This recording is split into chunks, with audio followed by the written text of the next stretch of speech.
ಮಹಾರಾಷ್ಟ್ರದ ರಾಯಗಢ ಜಿಲ್ಲೆಯಲ್ಲಿ ಭಾರೀ ಮಳೆ ಸುರಿತಾ ಇದೆ. ಪಾತಾಳ ಗಂಗಾ ನದಿ ತೀರದಲ್ಲಿ ಪ್ರವಾಹ ಉಂಟಾಗಿ ಸುಮಾರು 3,000 ಎಲ್ಪಿಜಿ ಸಿಲಿಂಡರ್ಗಳು ನದಿಯಲ್ಲಿ ಕೊಚ್ಚಿಕೊಂಡು ಹೋಗಿದೆ. ಎಚ್ಪಿಸಿಎಲ್ ಗ್ಯಾಸ್ ಪ್ಲಾಂಟ್ಗೆ ಪ್ರವಾಹದ ನೀರು ನುಗ್ಗಿದ ಪರಿಣಾಮ ಸಾವಿರಾರು ಗ್ಯಾಸ್ ಸಿಲಿಂಡರ್ಗಳು ನದಿಯ ನೀರಿನ ರಭಸಕ್ಕೆ ತೇಲಿ ಹೋಗಿವೆ. ನದಿಯಲ್ಲಿ ಸಾಲು ಸಾಲಾಗಿ ಸಿಲಿಂಡರ್ಗಳು ತೇಲ್ತಿರುವಂತಹ ದೃಶ್ಯಗಳು ಸೋಷಿಯಲ್ ಮೀಡಿಯಾದಲ್ಲಿ ವೈರಲ್ ಆಗಿದೆ. ಸಿಲಿಂಡರ್ ಅನ್ನ ಹಿಡ್ಕೊಳ್ಳೋದಕ್ಕೆ ಸೇತುವೆ ಮೇಲೆ ನಿಂತು ಸಿಬ್ಬಂದಿ ಹರಸಾಹಸ ಪಟ್ಟಿದ್ದಾರೆ. पूरा सिलेंडर कंपनी का बह गया।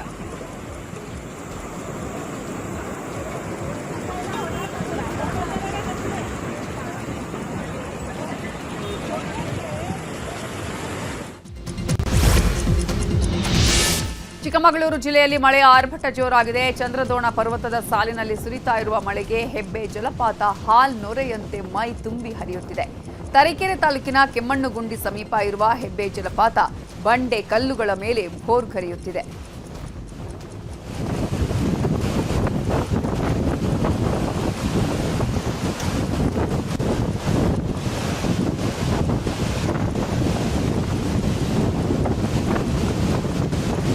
ಕಳೆದ ಒಂದು ವಾರದಿಂದ ದಕ್ಷಿಣ ಕನ್ನಡ ಜಿಲ್ಲೆಯಾದ್ಯಂತ ಭಾರಿ ಮಳೆಯಾಗ್ತಾ ಇದೆ. ಜಿಲ್ಲೆಯ ಜೀವ ನದಿಗಳಲ್ಲಿ ನೀರಿನ ಹರಿವು ಹೆಚ್ಚಾಗಿದೆ.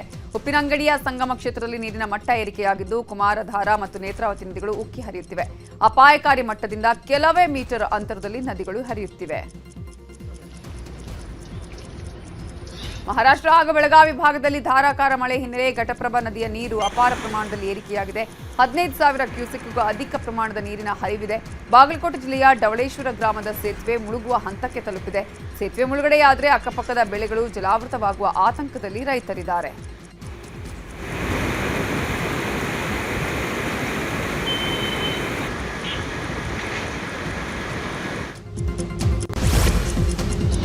ಕೊಡಗಿನಲ್ಲೂ ಮಳೆ ಆರ್ಭಟ ಮುಂದುವರೆದಿದೆ. ಕಾವೇರಿ ಜಲಾನಯನ ಪ್ರದೇಶದಲ್ಲಿ ಉತ್ತಮ ಮಳೆಯಾಗುತ್ತಿರುವ ಪರಿಣಾಮ ಹಾರಂಗಿ ಜಲಾಶಯಕ್ಕೆ ನೀರಿನ ಒಳಹರಿವು ಏರಿಕೆಯಾಗಿದೆ. ಭಾಗಮಂಡಲದ ತ್ರಿವೇಣಿ ಸಂಗಮ ಭರ್ತಿಯಾಗಿದ್ದು ಕಾವೇರಿ ಹಾಗೂ ಲಕ್ಷ್ಮಣ ತೀರ್ಥ ನದಿಗಳು ತುಂಬಿ ಹರಿತಾ ಇದೆ. ಇನ್ನು ಭಾರೀ ಗಾಳಿ ಮಳೆಗೆ ಹಲವು ಗ್ರಾಮಗಳಲ್ಲಿ ವಿದ್ಯುತ್ ಸಂಪರ್ಕವೂ ಕಡಿತಗೊಂಡಿದೆ. ತಲಕಾವೇರಿ ಭಾಗಮಂಡಲ ರಸ್ತೆಯಲ್ಲಿ ಸಣ್ಣ ಪ್ರಮಾಣದ ಗುಡ್ಡ ಕುಸಿತವಾಗಿದೆ. ಸುಮಾರು 3 ಕಿಲೋಮೀಟರ್ ವ್ಯಾಪ್ತಿಯಲ್ಲಿ ಅಪಾಯದ ಸ್ಥಿತಿ ಇದ್ದು ವಾಹನ ಸವಾರರಲ್ಲಿ ಆತಂಕ ಇದೆ. ಅಪಾಯದ ಪ್ರದೇಶಕ್ಕೆ ಅಧಿಕಾರಿಗಳು ಭೇಟಿ ನೀಡಿ ಪರಿಶೀಲನೆಯನ್ನು ಮಾಡಿದ್ದಾರೆ. ವಾಹನ ಸವಾರರು ಎಚ್ಚರಿಕೆಯಿಂದ ಸಂಚರಿಸುವಂತೆ ಅಧಿಕಾರಿಗಳು ಸೂಚನೆಯನ್ನು ಕೊಟ್ಟಿದ್ದಾರೆ. ಕೊಡಗು ಜಿಲ್ಲೆಯ ಮೂರ್ನಾಡು ಸಮೀಪದ ಐಕೋಳ ಗ್ರಾಮದ ಬಳಿ ಕಾರಿನ ಮೇಲೆ ಬೃಹತ್ ಮರವೊಂದು ಬಿದ್ದಿದೆ. ಮರ ಬಿದ್ದ ರಭಸಕ್ಕೆ ಕಾರು ಸಂಪೂರ್ಣವಾಗಿ ಜಖಂಗೊಂಡಿರುವುದು. ಚಾಲಕನಿಗೆ ಗಂಭೀರ ಗಾಯಗಳಾಗಿದ್ದು ಮಡಿಕೇರಿ ಜಿಲ್ಲಾಸ್ಪತ್ರೆಗೆ ದಾಖಲಿಸಲಾಗಿದೆ. ಮರ ಬಿದ್ದ ಸ್ಥಳಕ್ಕೆ ಅರಣ್ಯ ಇಲಾಖೆ ಪೊಲೀಸರು ಭೇಟಿ ಕೊಟ್ಟು ಮರವನ್ನು ತೆರವುಗೊಳಿಸಿದ್ದಾರೆ. ಕೇರಳದ ವಯನಾಡುವಿನಲ್ಲಿ ಕಾಮಗಾರಿ ದುರಂತವನ್ನ ನೆನಪಿಸ್ತಾ ಇದೆ ಚಿಕ್ಕಮಗಳೂರಿನ ಶೃಂಗೇರಿ ಪಟ್ಟಣದ ದೃಶ್ಯ. ಶೃಂಗೇರಿ ತಾಲೂಕು ಕಚೇರಿಯ ಮುಂಭಾಗದಲ್ಲೇ ಕಳಪೆ ಕಾಮಗಾರಿಯಾಗಿದ್ದು 50 ಅಡಿ ಎತ್ತರದ 120 ಅಡಿಗಳ ಅಗಲವಾದ ತಡೆಗೋಡೆಯಲ್ಲಿ ಬಿರುಕು ಮೂಡಿದೆ. ತಡೆಗೋಡೆ ಕುಸಿಯುವ ಆತಂಕದಲ್ಲಿ ಸುತ್ತಮುತ್ತಲಿನ ನಿವಾಸಿಗಳು ಇದ್ದಾರೆ. ತಡೆಗೋಡೆ ಕೆಳಭಾಗದಲ್ಲಿ 4 ಮನೆ, 18ಕ್ಕೂ ಹೆಚ್ಚು ಅಂಗಡಿಗಳಿವೆ. ತಡೆಗೋಡೆ ಕುಸಿದ್ರೆ ಮನೆ ಹಾಗೂ ಅಂಗಡಿಗಳು ಭದ್ರಾ ನದಿಯ ಪಾಲಾಗಲಿವೆ. ತಡೆಗೋಡೆಯಿಂದ ಜನ ಆತಂಕದಲ್ಲಿದ್ದಾರೆ. ಸಕಲೇಶ್ಪುರ ಭಾಗದಲ್ಲಿ ಮಳೆ ಹಿನ್ನೆಲೆ ಭೂಕುಸಿತ ಆಗಿರುವಂತಹ ಸಾಧ್ಯತೆ ಇರುವ ಪ್ರದೇಶಗಳಿಗೆ ಎಸ್ಪಿ ಶುಭಾನ್ವಿತಾ ಭೇಟಿ ಕೊಟ್ಟರು. ಅಗತ್ಯ ಮುಂಜಾಗ್ರತಾ ಕ್ರಮಗಳ ಬಗ್ಗೆ ನಿಗಾ ವಹಿಸಲು ಮಾಹಿತಿಯನ್ನು ಸಂಗ್ರಹಿಸಿದರು.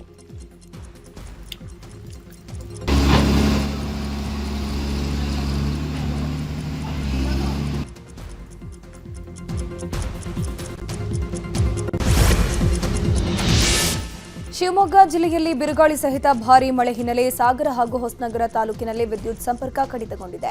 ಗಾಳಿ ಮಳೆಗೆ ನೂರಾರು ವಿದ್ಯುತ್ ಕಂಬಗಳು ಮುರಿದು ಬಿದ್ದಿದ್ದು ಕರೂರು ಭಾರಂಗಿ ಹೋಬಳಿಯ ಹಲವು ಗ್ರಾಮಗಳಲ್ಲಿ ಕತ್ತಲು ಆವರಿಸಿದೆ.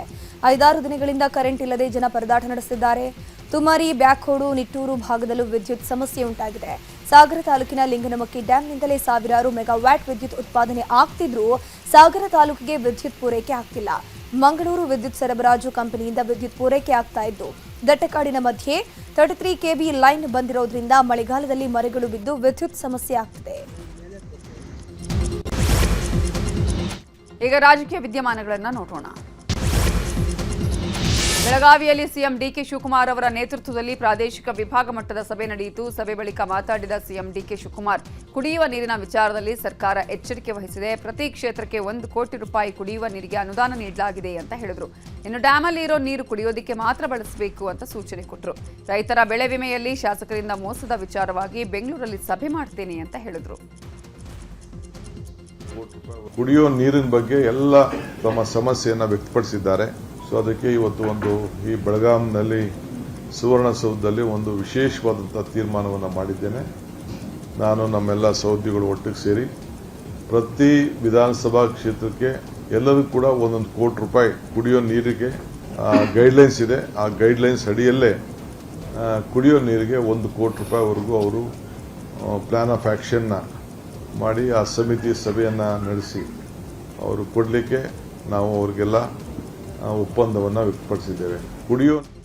ಇನ್ನು ಅಯೋಧ್ಯೆಯ ರಾಮ ಮಂದಿರದಲ್ಲಿ ಹುಂಡಿ ಹಣ ಅವ್ಯವಹಾರ ಪ್ರಕರಣದ ಕುರಿತು ಮಾತನಾಡಿರುವ ಸಿಎಂ ಡಿಕೆ ಶಿವಕುಮಾರ್, ಈ ಬಗ್ಗೆ ರಾಜ್ಯ ಸರ್ಕಾರ ಎಚ್ಚರಿಕೆ ವಹಿಸಿದೆ. ರಾಜ್ಯದ ಮುಜರಾಯಿ ದೇವಾಲಯದಲ್ಲಿ ಸಿಸಿಟಿವಿ ಕಡ್ಡಾಯ ಮಾಡಲಾಗಿದ್ದು, ಹುಂಡಿ ಹಣ ಎಣಿಕೆಯ ಸಂದರ್ಭದಲ್ಲಿ ಸಿಸಿಟಿವಿಯ ಮುಂದೆ ಮಾಡಬೇಕು ಅನ್ನುವ ಸೂಚನೆ ಕೊಟ್ಟರು. ರಾಮ ಮಂದಿರದಲ್ಲಿ ಯಾವ ರೀತಿ ದೊಡ್ಡ ನಮಗೆಲ್ಲ ಅಗೌರವ ಬಂದಿದೆ, ಇದೊಂದು ದೊಡ್ಡ ಕಳ್ತನದ ಒಂದು ದೊಡ್ಡಾಗಿ ನಮಗೆಲ್ಲ ಮಾನಸಿಕವಾಗಿ ದೊಡ್ಡ ಅವಮಾನ ಆಗಿದೆ. ಮುನ್ನೆಚ್ಚರಿಕೆಯಾಗಿ ಇಡೀ ರಾಜ್ಯದ ಎಲ್ಲ ನಮ್ಮ ಮುಜರಾಯಿ ದೇವಸ್ಥಾನಗಳಲ್ಲಿ ಕಡ್ಡಾಯವಾಗಿ ಆ ದೇವಸ್ಥಾನ ಒಳಗಡೆ ಗೋಲ್ಕದ ಎದುರುಗಡೆ ಸಿಸಿಟಿವಿಯನ್ನು ಅಳವಡಿಸಬೇಕು.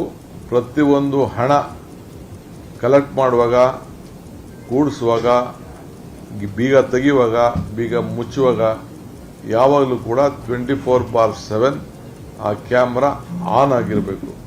ಅದಕ್ಕೆ ಸೂಕ್ತವಾದಂಥ ವ್ಯವಸ್ಥೆಯನ್ನು ಮಾಡಬೇಕು ಅಂತೇಳಿ ಅವರಿಗೆ ಮಾರ್ಗದರ್ಶನವನ್ನು ಕೊಟ್ಟಿದ್ದೇನೆ. ಗಡಿ ವಿಚಾರದಲ್ಲಿ ಮಹಾರಾಷ್ಟ್ರ ಸರ್ಕಾರದ ವಿವಾದಾತ್ಮಕ ತೀರ್ಮಾನದ ವಿಚಾರವಾಗಿಯೂ ಸಿಎಂ ಡಿಕೆಶಿ ಪ್ರತಿಕ್ರಿಯೆ ಕೊಟ್ಟಿದ್ದಾರೆ. ಗಡಿ ವಿಚಾರದಲ್ಲಿ ಮಹಾಜನ್ ವರದಿಯೇ ಅಂತಿಮ, ಪ್ರಬಲ ಕಾನೂನು ಹೋರಾಟವನ್ನೂ ಮಾಡ್ತೀವಿ ಅಂತ ಮಹಾ ಸರ್ಕಾರಕ್ಕೆ ವಾರ್ನಿಂಗ್ ಕೊಟ್ಟಿದ್ದಾರೆ. ಕನ್ನಡ ಸಂಘಟನೆಗಳು ಈಗ ನಾನು ಬರಬೇಕಾದ್ರೆ ನಾನು MB ಪಾಟೀಲ್, HK ಪಾಟೀಲ್ ಅದೇ ವಿಚಾರ ಪ್ರಸ್ತಾವನೆ ಮಾಡಿಕೊಂಡು ಚರ್ಚೆ ಮಾಡಿಕೊಂಡು ರಿಪೋರ್ಟ್ಸ್ನೆಲ್ಲ ನಾವು ನೋಡಿದ್ದೇವೆ. ಇಲ್ಲೂ ಕೂಡ ಕೆಲವು ರೈತ ಇವರು ನಮ್ಮ ಕನ್ನಡ ಸಂಘಟನೆಗಳು ಬಂದು ನನ್ನ ಭೇಟಿ ಮಾಡಿದ್ದಾರೆ. ಅವರು ಅಹವಾಲನ್ನು ಕೊಟ್ಟಿದ್ದಾರೆ. ಅದು ಸಾರಾಂಶ ನೋಡ್ತೀವಿ.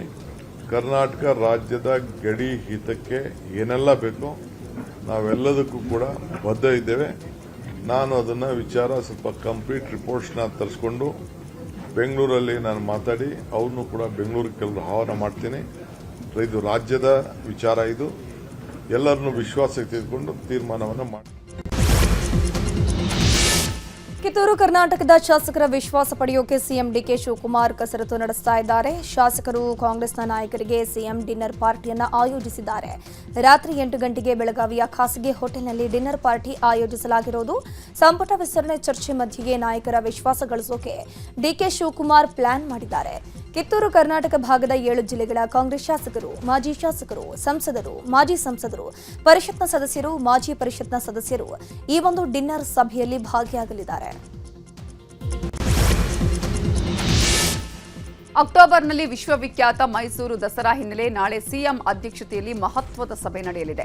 ಮಧ್ಯಾಹ್ನ 3 ಗಂಟೆಗೆ ವಿಧಾನಸೌಧದಲ್ಲಿ ಸಭೆ ನಡೆಯಲಿದೆ. ದಸರಾ ಉದ್ಘಾಟಕರು, ಗಜಪಡೆ ಪಯಣ, ಜಂಬೂ ಸವಾರಿ, ಸಾಂಸ್ಕೃತಿಕ ಕಾರ್ಯಕ್ರಮಗಳ ಆಯೋಜನೆ, ಉಪ ಸಮಿತಿಗಳ ರಚನೆ ಕುರಿತು ಸಭೆಯಲ್ಲಿ ಚರ್ಚೆ ನಡೆಯಲಿದೆ. ಸಭೆಯಲ್ಲಿ ಮೈಸೂರು ಭಾಗದ ಜನಪ್ರತಿನಿಧಿಗಳು, ಡಿಸಿ, ಎಸ್ಪಿ, ಅರಮನೆ ಮಂಡಳಿ ಅಧಿಕಾರಿಗಳು ಭಾಗಿಯಾಗಲಿದ್ದಾರೆ. ಬಿಜೆಪಿಯಲ್ಲಿ ಅಶಿಸ್ತು ತೋರಿದ ಆರೋಪ ಇರುವಂತಹ ನಾಯಕರ ಜೊತೆಗೆ ಬಿಜೆಪಿ ರಾಜ್ಯ ಉಸ್ತುವಾರಿ ರಾಧಾ ಮೋಹನ್ ದಾಸ್ ಅಗರ್ವಾಲ್ ಮೀಟಿಂಗ್ ಅನ್ನು ನಡೆಸಿದರು. ಬೆಂಗಳೂರಿನ ಬಿಜೆಪಿ ಕಚೇರಿಯಲ್ಲಿ ಮೀಟಿಂಗ್ ನಡೆಯಿತು. ಇನ್ನು ಪಕ್ಷದಲ್ಲಿ ಅಶಿಸ್ತು ತೋರಿದ ನಾಯಕರ ಬಗ್ಗೆ ರಾಜ್ಯಾಧ್ಯಕ್ಷ ಬಿವೈ ವಿಜೇಂದ್ರ ಮಾಹಿತಿಯನ್ನು ಕೊಟ್ಟಿದ್ದಾರೆ. ಇನ್ನು ಸಭೆ ಬಳಿಕ ಮಾತನಾಡಿದ ರಾಧಾ ಮೋಹನ್ ದಾಸ್ ಅಗರ್ವಾಲ್, ನಾಯಕತ್ವ ಬದಲಾವಣೆ ಬಗ್ಗೆ ಯಾವುದೇ ಚರ್ಚೆ ಆಗಿಲ್ಲ. ಅಶಿಸ್ತಿನ ಬಗ್ಗೆ ಚರ್ಚೆ ನಡೆದಿದೆ.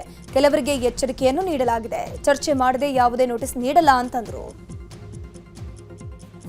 उसकी प्रक्रिया चल रही है. जो ही हम लोग कंफर्म हो जाएंगे कि किसने किसने क्रैश आउट किया है. हम लोग मानते हैं कि हमारे 4 लोगों ने किया था. तो जो ही हमें परिस्थिति कंफर्मेशन मिलेगी, हम एक अनुशासन में विश्वास रखने वाले संगठन. ಧಾರವಾಡದ ಬಿಜೆಪಿ ಮುಖಂಡ ಯೋಗೇಶ್ ಗೌಡರ್ ಕೊಲೆ ಕೇಸಲ್ಲಿ ಜೀವಾವಧಿ ಶಿಕ್ಷೆಗೆ ಒಳಗಾಗಿರುವ ವಿನಯ್ ಕುಲಕರ್ಣಿ ಸಲ್ಲಿಸಿರುವ ಅರ್ಜಿಯ ವಿಚಾರಣೆ ಇವತ್ತು ಹೈಕೋರ್ಟ್ನಲ್ಲಿ ಪೂರ್ಣಗೊಂಡಿದೆ. ಶಿಕ್ಷೆಗೆ ತಡೆಯಾಜ್ಞೆ ಹಾಗೂ ಜಾಮೀನು ಕೋರಿ ವಿನಯ್ ಕುಲಕರ್ಣಿ ಅರ್ಜಿ ಸಲ್ಲಿಸಿದ್ರು.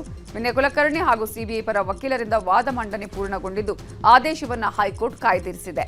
ಹೈಕೋರ್ಟ್ ಆದೇಶ ವಿನಯ್ ಕುಲಕರ್ಣಿ ಶಾಸಕ ಸ್ಥಾನ, ಜಾಮೀನಿನ ಭವಿಷ್ಯವನ್ನ ನಿರ್ಧರಿಸಲಿದೆ. ಈಗ ಕ್ರೈಮ್ ಲೋಕದ ಪ್ರಮುಖ ಸುದ್ದಿಗಳು. ಕಾಡುಗೋಡಿಯಲ್ಲಿ ಬಾಲಕಿ ವೆನೆಲ್ಲಾ ಕೊಲೆ ಪ್ರಕರಣ ಸಂಬಂಧ ಆರೋಪಿ ತಾಯಿ ಪ್ರಿಯಾಂಕಾಗೆ ಜಾಮೀನು ಮಂಜೂರಾಗಿದೆ. ಆರೋಪಿ ಪ್ರಿಯಾಂಕಾ ಪರ ವಕೀಲ ಪ್ರಸನ್ನ ವಾದವನ್ನು ಮಂಡಿಸಿದ್ರು. ಕೊಲೆಯಲ್ಲಿ ನೇರವಾಗಿ ಭಾಗಿಯಾಗಿಲ್ಲ ಎನ್ನುವ ಆಧಾರದ ಮೇಲೆ ಬೆಂಗಳೂರು ಜಿಲ್ಲಾ ಸತ್ರ ನ್ಯಾಯಾಲಯ ಜಾಮೀನು ನೀಡಿದೆ. ಚಿತ್ರದುರ್ಗದಲ್ಲಿ ಪ್ರೀತಿಸಿ ಮದುವೆ ಆಗ್ತೇನೆ ಅಂತ ಯುವತಿಗೆ ಯುವಕನೊಬ್ಬ ವಂಚನೆ ಮಾಡಿದ್ದಾನೆ. ಮದುವೆಗೂ ಮುನ್ನವೇ ಸಂತ್ರಸ್ತ ಯುವತಿ ಗಂಡು ಮಗುವಿಗೆ ಜನ್ಮ ಕೊಟ್ಟಿದ್ದು, ಯುವಕನ ಮೋಸದ ಜಾಲಕ್ಕೆ ಸಿಲುಕಿ ಸಂತ್ರಸ್ತೆ ಆಸ್ಪತ್ರೆಯಲ್ಲಿ ಕಣ್ಣೀರು ಹಾಕ್ತಿದ್ದಾಳೆ. ಆರೋಪಿ ಸಂದೀಪ್ ವಿರುದ್ಧ ಹೊಸದುರ್ಗ ಠಾಣೆಯಲ್ಲಿ ಯುವತಿ ದೂರು ಕೊಟ್ಟಿದ್ದಾಳೆ. ಗದಗ ಜಿಲ್ಲೆಯಲ್ಲಿ ಅನಾಚಾರದ ಘಟನೆ ನಡೆದಿದೆ. ಬುದ್ಧಿಮಾಂತ್ಯ ಯುವತಿ ಮೇಲೆ ನಿರಂತರ ಅತ್ಯಾಚಾರ ಎಸಗಿರೋ ಪ್ರಕರಣ ಬೆಳಕಿಗೆ ಬಂದಿದೆ. ಗದಗ ಜಿಲ್ಲೆಯ ರೋಣ ತಾಲೂಕಿನ ಗ್ರಾಮವೊಂದರಲ್ಲಿ ಈ ಘಟನೆ ನಡೆದಿರೋದು. ಚಾಕ್ಲೇಟ್ ತಿಂಡಿ ಆಸೆ ತೋರಿಸಿ ನಿರಂತರವಾಗಿ ಅತ್ಯಾಚಾರ ಎಸಗಿದ್ದಾರೆ ಕಾಮುಕರು. 6 ತಿಂಗಳ ಗರ್ಭಿಣಿ ಬಳಿಕ ಕಾಮುಕರ ಕೃತ್ಯ ಬಯಲಿಗೆ ಬಂದಿದೆ. ಗ್ರಾಮದ ದುರ್ಗಪ್ಪ ಎಂಬಾತನಿಂದ ಕೃತ್ಯ ನಡೆದಿದ್ದು, ಈತನ ವಿರುದ್ಧ ರೋಣ ಪೊಲೀಸ್ ಠಾಣೆಯಲ್ಲಿ ಪ್ರಕರಣ ಕೂಡ ದಾಖಲಾಗಿದೆ. ಬಾಗಲಕೋಟೆ ಜಿಲ್ಲೆ ಸುನಗ ಅರಣ್ಯ ಪ್ರದೇಶದಲ್ಲಿ ಮೇಯೋದಿಕ್ಕೆ ಹೋದ ಮೇಕೆಗಳನ್ನು ಅರಣ್ಯ ಅಧಿಕಾರಿಗಳು ವಶಕ್ಕೆ ಪಡೆದಿದ್ರು. ಹೀಗಾಗಿ ಬೀಳಗಿಯಲ್ಲಿ ಕುರಿಗಾಹಿಗಳ ವಿನೂತನ ಪ್ರತಿಭಟನೆಯನ್ನ ಮಾಡಲಾಗಿದೆ. ಮೇಕೆಯನ್ನ ವಶಕ್ಕೆ ಪಡೆದ ಹಿನ್ನೆಲೆ ಬೀಳಗಿ ತಹಶೀಲ್ದಾರ್ ಕಚೇರಿ ಎದುರು ಕುರಿಗಾಹಿಗಳು ಗ್ಯಾಸ್ ಹಚ್ಚಿ ಅಡುಗೆ ಮಾಡಿ ಪ್ರತಿಭಟನೆ ಮಾಡಿದ್ರು. ಅರಣ್ಯ ಇಲಾಖೆ ವಿಧಿಸಿದ್ದ ದಂಡವನ್ನ ಹಿಂಪಡಿಬೇಕು, ಮೇಕೆಯನ್ನು ತಕ್ಷಣವೇ ಬಿಡುಗಡೆ ಮಾಡಬೇಕು ಅಂತ ಆಗ್ರಹಿಸಿದ್ರು. ನೀವು ದೇಶಕ್ಕೆ ಅನ್ನ ಹಾಕವ್ರೆ ಅದನ್ನೇನು ಏನು ಮಾಡಂಗಿಲ್ಲ. ಅದನ್ನು ಸದಾ ಬಿಸಿ ಬಿಸಿ ರೊಟ್ಟಿ ಎಲ್ಲ ರೆಡಿನ ಇಲ್ಲೇ ನೋಡೋದು. ನಮ್ಮ ಜೀವನ ಅದ್ರ ಮೇಲೆ ಐತೆ ರೈತರದ.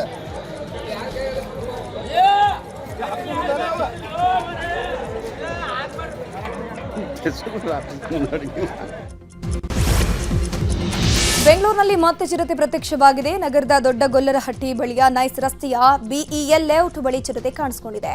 ಬಿಇಎಲ್ ಲೇಔಟ್ ಬಳಿ ಮನೆಯ ಕಾಂಪೌಂಡ್ ಒಳಗೆ ಚಿರತೆ ಜಿಗಿದಿದೆ. ಚಿರತೆ ಆಗಮನದಿಂದ ಸ್ಥಳೀಯರು ಆತಂಕಕ್ಕೀಡಾಗಿದ್ದು, ಕೂಡಲೇ ಆ ಚಿರತೆಯನ್ನ ಸೆರೆ ಹಿಡಿಯುವಂತೆ ಅರಣ್ಯ ಇಲಾಖೆಗೆ ಸ್ಥಳೀಯರು ಆಗ್ರಹಿಸಿದ್ದಾರೆ.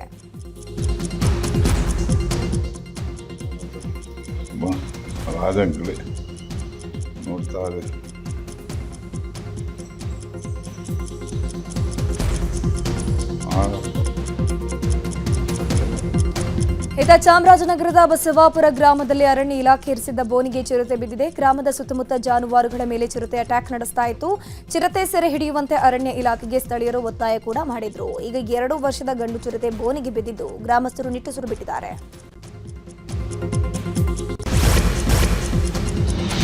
ತಮಿಳುನಾಡು ಸಿಎಂ ವಿಜಯ್ ನಾಳೆ ಕರೂರು ಜಿಲ್ಲೆಗೆ ಭೇಟಿ ನೀಡಲಿದ್ದಾರೆ. ಹೀಗಾಗಿ ಜಿಲ್ಲಾಡಳಿತ ಹಾಗೂ ಪಕ್ಷದ ಕಾರ್ಯಕರ್ತರಿಂದ ಭರ್ಜರಿ ಸಿದ್ಧತೆಗಳು ನಡೆದಿವೆ.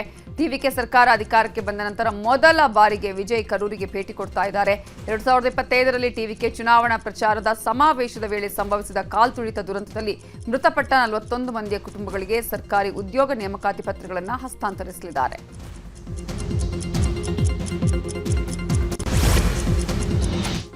ಈಗ ವಿದೇಶಿ ಪ್ರಮುಖ ಸುದ್ದಿಗಳು.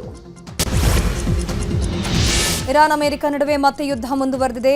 ಚಬಹಾರ್ ಬಂದರು ಮೇಲೆ ಅಮೆರಿಕ ಏರ್ ಸ್ಟ್ರೈಕ್ ನಡೆಸಿದ್ದು, ದಾಳಿಯಲ್ಲಿ 14 ಮಂದಿ ಸಾವನ್ನಪ್ಪಿದ್ದಾರೆ, 78 ಮಂದಿಗೆ ಗಾಯಗಳಾಗಿದೆ. ಈವರೆಗೂ 90ಕ್ಕೂ ಹೆಚ್ಚು ಇರಾನ್ ಮಿಲಿಟರಿ ಗುರಿಗಳ ಮೇಲೆ ದಾಳಿ ಮಾಡಲಾಗಿದೆ ಅಂತ ಅಮೆರಿಕ ತಿಳಿಸಿದೆ. ಏರ್ ಸ್ಟ್ರೈಕ್ ದಾಳಿಯ ದೃಶ್ಯಗಳನ್ನು ರಿಲೀಸ್ ಮಾಡಲಾಗಿದೆ. ಪ್ರಮುಖ ಬಂದರು, ರೈಲ್ವೆ ಮಾರ್ಗದ ಮೇಲಿನ ದಾಳಿ ಭಯಾನಕವಾಗಿದೆ.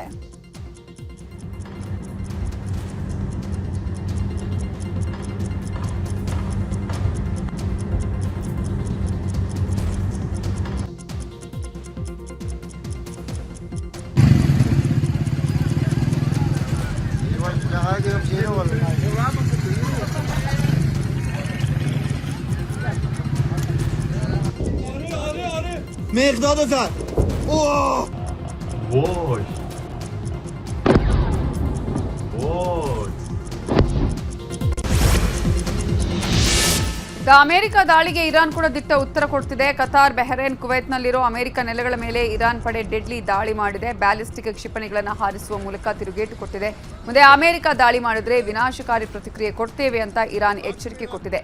ಉಭಯ ದೇಶಗಳು ಸಂಘರ್ಷ ಬಿಟ್ಟು ಶಾಂತಿ ಪಾಲಿಸಬೇಕು ಅಂತ ವಿಶ್ವಸಂಸ್ಥೆ ಮನವಿ ಮಾಡಿದೆ.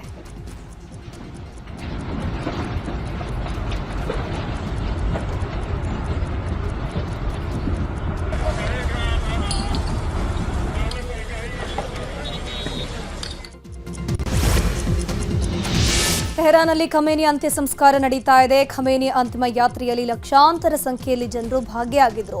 ಮಶಾದ್ನಲ್ಲಿರುವಂತಹ ಇಮಾಮ್ ರೇಜಾ ದೇಗುಲದಲ್ಲಿ ಅಂತ್ಯಕ್ರಿಯೆ ನಡೆಯಲಿದೆ.